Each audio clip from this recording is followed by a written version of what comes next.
Ek dink een ding wat ek besef is, vir my kerk raak maar vir mense 'n patroon. Dis maar net iets wat ek moet doen en dan van daar af is ek is fine. Na kerk kan ek maar weer aangaan wat ek wil, dan kan ek weer kerk toe gaan.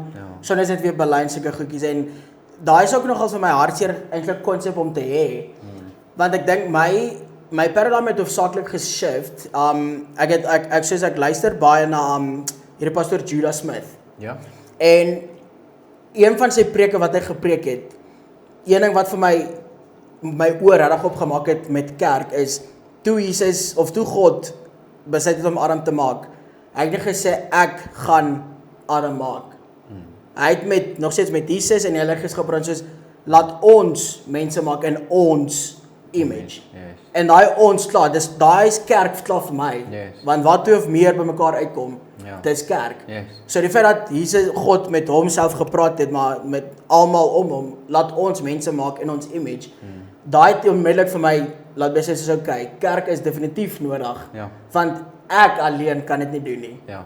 En as ek nie mense toelaat om in my lewe in te praat om my te help waar ek sukkel of wat ook al, hoe kan ek God vertrou om my te help in omstandighede wat ek nie regtig kan self uitkom nie.